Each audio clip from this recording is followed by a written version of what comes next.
आज तीसरे दिन भी यूक्रेन और रूस के बीच युद्ध जारी है। इस बीच खबर है कि रूस की सेना राजधानी कीव में दाखिल हो गई है। यूक्रेन के राष्ट्रपति वोलोडिमिर जेलेंस्की ने वीडियो जारी करके कहा है कि आने वाले घंटों में रूस यूक्रेन की राजधानी कीव पर कब्जा कर सकता है। इस बीच यूरोपीय संघ और अमेरिका ने रूस पर लंबे समय तक प्रतिबंध लगाने की बात कही है।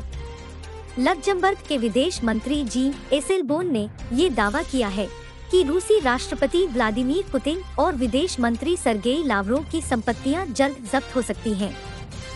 27 देशों वाला यूरोपीय संघ इस संबंध में सहमति के बेहद करीब है। INN की टीम ने यूक्रेन के कीव में फंसे छात्रों से की लाइव बातचीत। कितनी मुश्किलों के दौर से गुजर रहे हैं छात्र। सरकार से नहीं मिल रही किसी तरह की कोई मदद। सांस लेने में भी हो रही दिक्कतें। करीब 500 छात्र मौत की चिंता में ले रहे हैं सांस। भोजन तक का नहीं है कोई भी प्रबंध।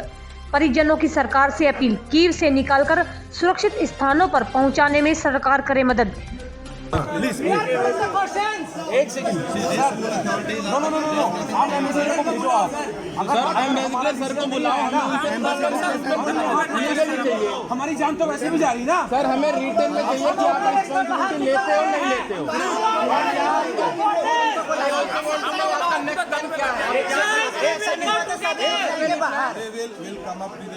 सर मेरा सुनिए और कहाँ हो रहा है? हमें निकालो यार, क्यों निकाल रहे हो हम लोगों को? वही सर, सेफ वालों को निकाल रहे हो, जो डेंजर जोन में है वो लोग तो ऐसे ही पड़े हुए हैं। क्या नाम है आपका? मेरा नाम विक्रांत साच है। विक्रांत, कब आप यूक्रेन से वापस आए और क्या माहौल उस वक्त था वहाँ पर कि आपको लगा कि अब अपने देश लौट जाना चाहिए? मैं वहाँ से यूक्रेन से जो है 16 की मेरी फ़्लाइट थी वहाँ से, और मैं 17 को अपने घर पे पहुँचा हूँ। मैंने वापस आने का डिसीज़न इसलिए लिया था क्योंकि जो हमारी एम्बेसी है वो अब तक 4 या 5 टाइम्स एडवाइजरी दे चुकी थी कि आप अपने देश जा सकते हैं, क्योंकि यहाँ पे सब कुछ टेंस्ड है और नहीं पता है कब क्या हो सकता है। तो आप सेफ्टी ये कहती है कि आप अपने वहाँ पे चले जाइए देश वापस। तब भी मैं यहाँ पे इंडिया वापस आया था, और मेरे साथ साथ बहुत सारी कंट्रीज़ के एम्बेसी ने ये सब चीज़ें बोली थी। उन सब चीज़ों को देखकर मैं आया था कि अगर कुछ हो गया तो तब क्या होगा। उस चीज़ों को देखते हुए मैं वापस आया था यहाँ पे। जिस वक्त आप वहाँ से चले तो आपके कितने वहाँ पर साथी मौजूद थे? अगर हमारी कंट्री की बात करें तो हमारी कंट्री कितने लोग वहाँ पर मौजूद थे? अगर मैं अपनी सिटी की बात करूँ, डेनिप्रो सिटी की, तो जब मैं वहाँ से चला था तब मेरी सिटी में अप्रोक्स 600 to 700 स्टूडेंट्स वहाँ पे थे। और लेकिन मेरे साथ जो मेरी फ्लाइट में आए हैं वो केवल 7 या 8 स्टूडेंट्स मेरी फ्लाइट में आए थे उस दिन। लेकिन बाकी जो सिटीज़ है डेनिप्रो की, उससे पूरी फ्लाइट में केवल इंडियन स्टूडेंट्स थे वहाँ से आने वाले। तो मतलब अब भी वहाँ पे बहुत सारे लोग फंसे हुए हैं, बहुत सारे मेरे फ्रेंड्स हैं जो वहाँ पे है अभी। अच्छा, उनसे बात हुई है तो क्या बता रहे हैं कि वहाँ का क्या माहौल है? कितने डरे हुए, कितने सहमे हुए हैं? अभी मेरी जिनसे बात हुई है उनसे ये है कि वहाँ पे अभी जो मेरी सिटी है डेनिप्रो, उसमें जब स्ट्राइक यहाँ पे स्टार्ट हुई थी परसों, तो तब वहाँ पे एक्सप्लोजन्स हुए थे। लेकिन अभी वहाँ पे एक्सप्लोजन नहीं हुए हैं। लेकिन अभी सबको ये डर है कि जैसे अभी कीव में चल रहा है, खार्किव में चल रहा है, तो उसी की तरह क्या डेनिप्रो में भी ऐसा ही होगा। तो अभी वहाँ से सब लोग निकलना चाहते हैं। सब लोग अभी क्या कर रहे हैं कि जैसे मेरे कुछ फ्रेंड्स कीव में हैं, कुछ फ्रेंड्स में खार्किव में हैं। तो मेरी बात हुई उनसे जो कीव में है अभी, तो उन्होंने बोला है कि वो सब अभी बंकर्स में हैं, क्योंकि कीव में तो सबको पता है कि अभी बहुत ज़्यादा मतलब चल ही रहा है कि एक्सप्लोजन्स हो रहे हैं, एयर स्ट्राइक्स हो रही है। तो जिसकी वजह से बंकर्स में है अभी, और बंकर्स में रहने भी मजबूर है, जहाँ पे -2 डिग्री सेल्सियस तक टेम्परेचर है, और खाने के लिए प्रॉपर फूड नहीं है, खाना मतलब पानी इतना प्रॉपर नहीं है। तो प्रॉब्लम्स तो बहुत है उनको वहाँ पे भी। अपने देश वापस आने के बाद हालांकि शिक्षा के लिए वहाँ पर गए थे, लेकिन किस मजबूरियों से यहाँ पर आना पड़ा, कैसा लग रहा है यहाँ पर आकर? अभी जैसे मैं यहाँ पे वापस आया तो बहुत रिलीफ फील हो रहा है, क्योंकि वहाँ पे टेंशन तो बहुत ज़्यादा थी। हमसे ज़्यादा पैनिक हमारे पेरेंट्स थे, हमारे रिलेटिव्स थे, हमारे नेबर्स थे। लेकिन अब भी जो वहाँ पे फंसे हुए हैं उनके लिए मैं बहुत ज़्यादा मतलब टेंस्ड हूँ कि वो सब लोग निकल जाए, क्योंकि मेरी वहाँ पे जिनसे भी बात होती है वो सब यही चाहते हैं कि वो जल्द से जल्द अभी देश वापस आ जाए, क्योंकि किसी को भी नहीं मालूम है कि वहाँ पे अभी क्या होगा। प्रिया, कब से रह रही हो तुम यूक्रेन में? मेरा अभी 4th ईयर है और मैं 4 साल से यूक्रेन में रह रही हूँ। और मेरी परसों सुबह फ़्लाइट लैंड हुई है वाया कतर एयरवेज। वहाँ पर क्या माहौल था जब तुम वहाँ पर थी, और अभी अगर तुम्हारी किसी से बात हुई तो कैसा है? कितने डरे हुए हैं वहाँ पर स्टूडेंट्स? अभी मेरे फ्रेंड से बात हो रही है जो कीव में स्टक है अभी और बहुत ज़्यादा परेशान है। उन्हें खाना भी अच्छे से नहीं मिल रहा है, वो अच्छे से ना रह पा रहे हैं, ना सो पा रहे हैं, इतनी ज़्यादा बम्बार्डिंग हो रही है। वो बहुत डरे हुए हैं, अच्छे से कम्युनिकेशन भी नहीं हो पा रही है। और जिस वक्त तुम वहाँ उनका पर थी, कहना तो है तुम्हें कि कैसा लग रहा था कि मैं अपनी कंट्री वापस चली जाऊं?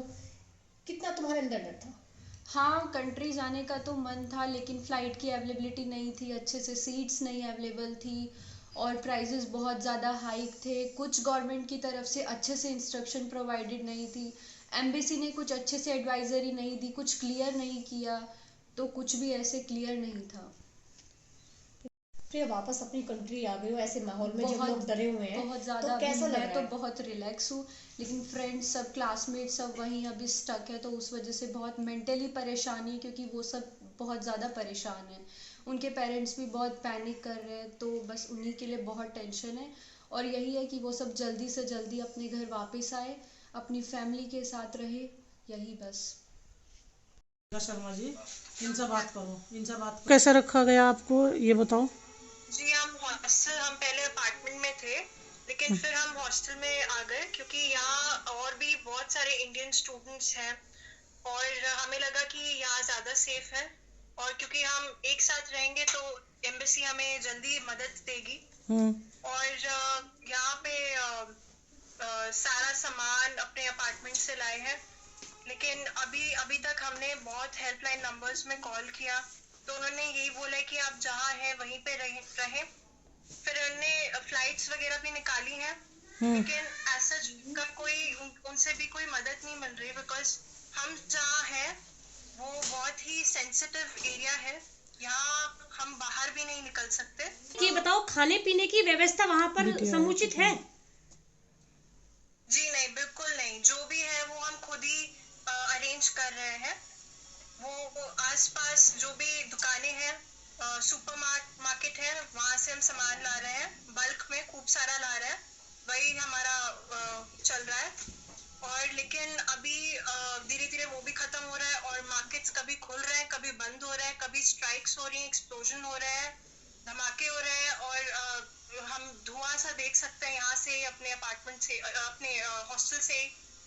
और कुछ एरियाज जो रिस्ट्रिक्टेड है वहाँ पे चेकिंग हो रही है, तो हम अभी कहीं बाहर जा ही नहीं रहे। आपके साथ और कितने स्टूडेंट यहाँ पर हैं? हमारे साथ यहाँ लगभग 500 है, काफी स्टूडेंट हैं। कितने इंडियंस हैं उनमें? 500 सारे इंडियन स्टूडेंट ही हैं। अच्छा, आपको क्या लग रहा है कि आप कब तक अपनी कंट्री वापस आ सकते हैं? अभी हमें ऐसी कोई उम्मीद नहीं दी जा रही है। हमें बोला जा रहा है कि आप जहाँ हैं वहीं रहें, और हमें ये समझ में नहीं आ रहा कि अगर इंडियन गवर्नमेंट ने फ्लाइट्स निकाली हैं, तो पहले हमें, जो इतने सेंसिटिव एरिया में हम कीव में बैठे हैं, यहाँ धमाके हो रहे हैं, और बिल्डिंग्स जहाँ रेजिडेंशियल एरियाज हैं वहाँ धमाके हो रहे हैं, बिल्डिंग्स पे स्ट्राइक हो रही है, ऊपर से मिसाइल छोड़ी जा रही है, हम यहाँ बिल्कुल सेफ नहीं है। और हमारे लिए यहाँ शायद अगर हमारी गवर्नमेंट ने कुछ सोचा होता तो एम्बेसी तुरंत एक्शन लेती, हमें यहाँ से बॉर्डर तक एटलीस्ट शिफ्ट करती, हमें एक सेफ एरिया में शिफ्ट करती, बट ऐसा कुछ नहीं हुआ। बिल्कुल हम यहाँ पे पड़े हुए हैं और खाने पीने का भी खुद से अरेंज कर रहे हैं, कोई सुविधा नहीं दी जा रही, हम अपनी सेफ्टी खुद से ही बनाए रख रहे हैं। विदुषी बेटे, मानिक को भेजना, एक बार मानिक को भेजो। हाँ जी। हाँ मानिक, हाँ ये बताओ कैसे वहाँ से कुछ एम्बेसी कुछ कर रही है, क्या कर रही है, कुछ बात हुई वहाँ पे, क्या बात हुई? वही खबर है कि मतलब कुछ बच्चे ऐसे बता रहे थे कि निकल गए हैं, और ऐसे कुछ हम भी श्योर नहीं है कि निकल गए हैं वो पूरी तरीके से या नहीं निकल गए, अपनी सेफ जगह पहुंचे या नहीं पहुंचे, उनसे कोई कांटेक्ट नहीं हो पा रहा है। कुछ बच्चे से जिनसे कांटेक्ट हुआ है उन्होंने ये बोला है कि बॉर्डर की साइड में आना भी अभी सेफ नहीं है, 40-50 किलोमीटर पैदल चलना पड़ रहा है, और एम्बेसी वालों को हमारे यहाँ पे कोई इन्फॉर्मेशन नहीं है। उन्होंने बस यही बोलते हैं, अगर तब भी पूछो कि अभी यहाँ पे मत आओ, और यहाँ पे कॉल वॉल करके भी मतलब यूज नहीं हो रहा है, वो यही बोलते हैं हमेशा कि अभी हमारे पास कोई इन्फॉर्मेशन नहीं है, कोई भी इन्फॉर्मेशन नहीं है अभी हमारे पास। तो मानिक, मतलब बच्चों, छात्रों में क्या माहौल है वहाँ, कितना वो डरे हुए हैं, और क्या उम्मीद लग रही है कि हमारी कंट्री हमको वापस ले जाएगी, जल्दी से ले जाएगी? ज्यादा से ज्यादा बच्चे ऐसे ही लेटे रहते हैं कि कभी भी कुछ भी हो जाए तो वो बंकर में भागने के लिए तैयार रहते हैं, क्योंकि बंकर्स भी इतने सेफ नहीं है। बंकर्स में ऐसे डस्ट है और सफोकेशन होता है, डस्ट उड़ती रहती है, तो वहाँ पे भी लोगों को ये दिक्कत हो रही है। वो सब बाहर भागते हैं सांस लेने के लिए। और फिर उसके बाद में ये है कि एक्सप्लोजन, मैंने भी एक्सप्लोजन देखी है रात में। मैंने अपने सब जो भी थे मेरे पास में, मैंने उनको एकदम से बोला कि भागो यहाँ से नीचे की तरफ। अच्छा, जैसे दिखाया जा रहा है कि बेसमेंट में छात्रों को रोका गया है, तो वहाँ रोका गया है बेसमेंट में, but basements are not safe. वो बिल्कुल भी सुरक्षित नहीं। आप सुरक्षित वहाँ पर महसूस नहीं कर रहे हैं? नहीं कर रहे, क्योंकि इतना ज्यादा रश है, इतने सारे बच्चे हैं कि अगर कुछ भी होता है तो भगदौड़ मच जाएगी और उसमें ही इतनी दिक्कतें हो जाएगी। सफोकेशन बहुत ज्यादा हो रखा है, कोई भी नहीं है। जो क्या आप हमको अपने आसपास का माहौल दिखा सकते हैं, दूसरे छात्र जहाँ पर बैठे हुए हैं? क्या आसपास अभी सब बच्चे अपने अपने रूम में जा रखी है थोड़ा खाने के लिए जी। अभी यहाँ पे बंकर के आसपास में कुछ नहीं है, बट सब ऐसे ही सब कुछ फैला हुआ है। बच्चे इधर उधर, कोई बच्चे दिखा दो, पीछे का दिखा दो थोड़ा। ठीक ठीक है। वहाँ पे नेटवर्क नहीं आता, हम आपको दिखा भी नहीं सकते। अच्छा, आप कोई मैसेज अपनी कंट्री के अपने देश के लिए आप कोई मैसेज देना चाहते हैं सरकार के लिए कि वो क्या करे ताकि वहाँ पर सब सुरक्षित हो जाए? बस यही हम रिक्वेस्ट करेंगे कि जल्दी से जल्दी निकाले और एटलीस्ट हम लोगों को कि इससे जो भी है और डेंजर जोन में जो है उनको सेफ प्लेस पे पहले पहुंचाया जाए। जो लोग सेफ प्लेस पे है वो तो है ही, उनको निकालने की जगह हमको एटलीस्ट सेफ प्लेस पे निकाला जाए पहले। ठीक है मानी। उस चीज के लिए कुछ भी नहीं कर रही है गवर्नमेंट, कुछ भी नहीं कर रही। क्या नाम है आपका? संजय राणा। संजय राणा जी, आपका बेटा भी यूक्रेन में फंसा हुआ है अभी? हाँ जी। तो क्या बताया उन्होंने कि वो किस कंडीशन में अभी है, कितनी उनको सुविधाएं दी जा रही हैं वहाँ पर? वो वहाँ की हॉस्टल में है और वो वहाँ पे अपने ही इंतजाम से रह रहे हैं।